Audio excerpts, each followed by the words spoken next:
team. I just wanted to talk to you a little bit about this next few days, weeks, and months, because this is a very critical time in our businesses. This is when things are going to start booming. And if you're a brand new coach, you started at just the right time to really gather momentum if we do this correctly.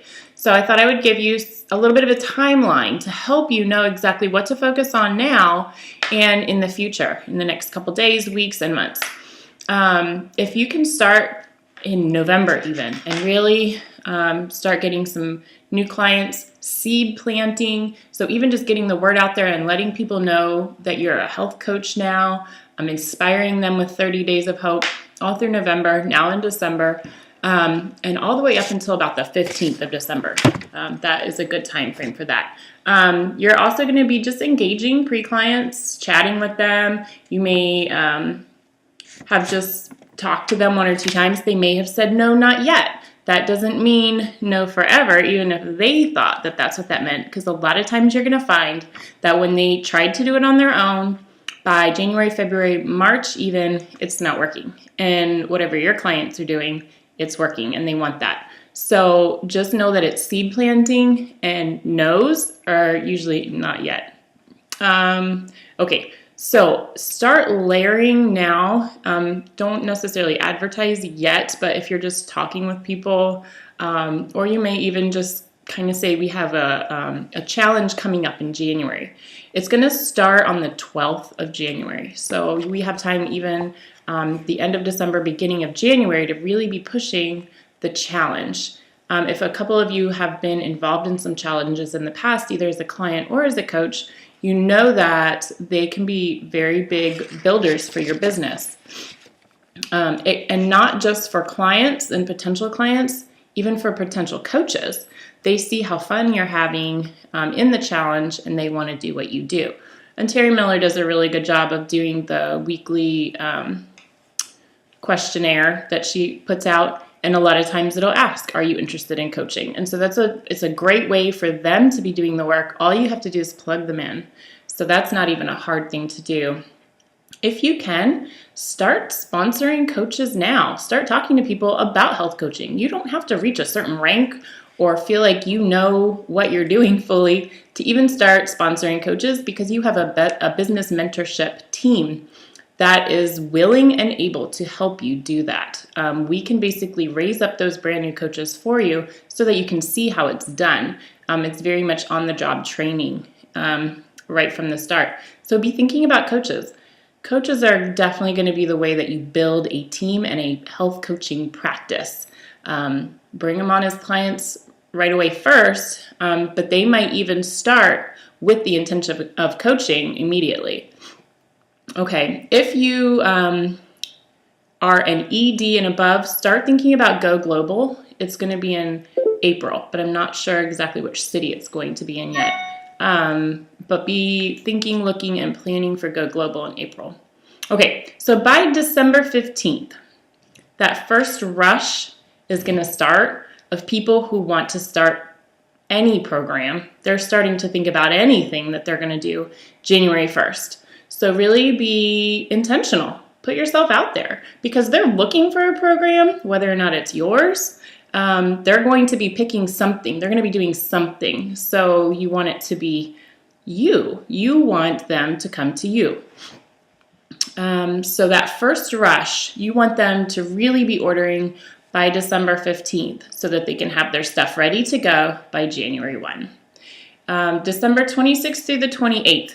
This is a really critical time too, because a lot of people are so clogged and foggy and crazed over Christmas that once Christmas is over, they can kind of let that part go, and they can start thinking about themselves. They can start thinking about their health. They can start thinking about those things that they couldn't think about when all they were doing is rushing around trying to get ready for Christmas.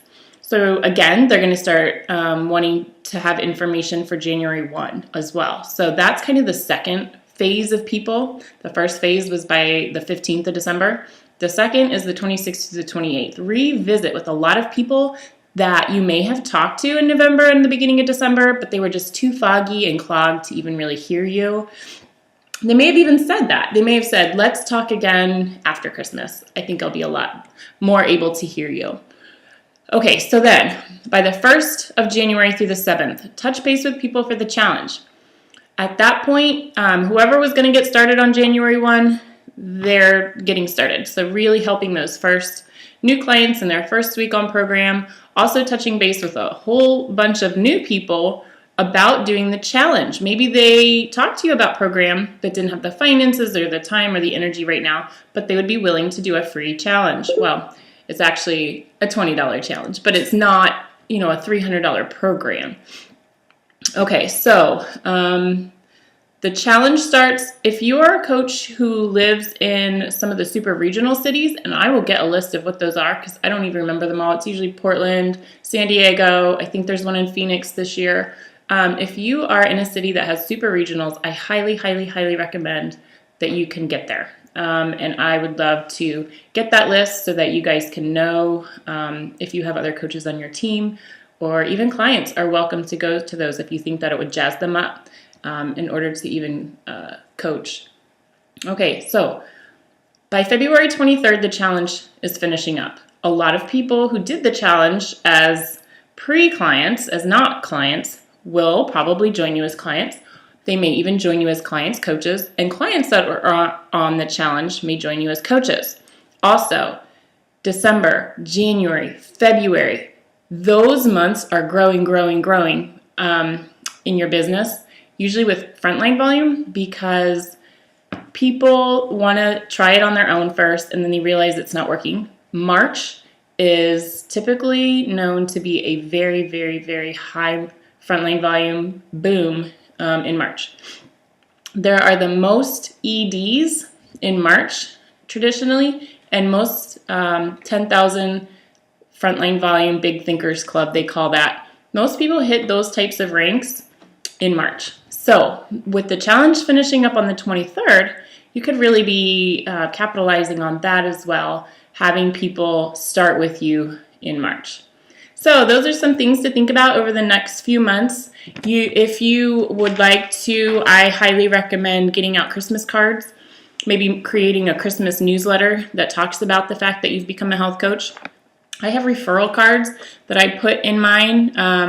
That way people can also just pass off the information that you are a health coach, and they can say, oh, I know such and such. They actually just gave me a Christmas card with some referral cards. She's a health coach. Call her, or give me their information and I will call them. So that is a really good way to get some new clients too. So a Christmas newsletter. Okay, so I would love for you to get in touch with your business coach this week. Start really talking about some of these things that I'm talking about right now. Have an action plan for the next couple of weeks. Be very intentional with your strategies, your tactics, and your action plan. And then stay close to your mentor. That's the stay. Strategies, tactics, actions, and then you and yours. Staying close to your mentorship team. So reach out to yours, and they would love to help you. And if you need to, you can reach out to me as well. I'm part of your mentorship team. All right, I hope you guys are having a blessed day, and I will be here all day, and I'll be here all day tomorrow. If any of you want to do a Zoom or a 3-way call or whatever you want to do, I'm here. Okay? I hope you're having a great day. Bye.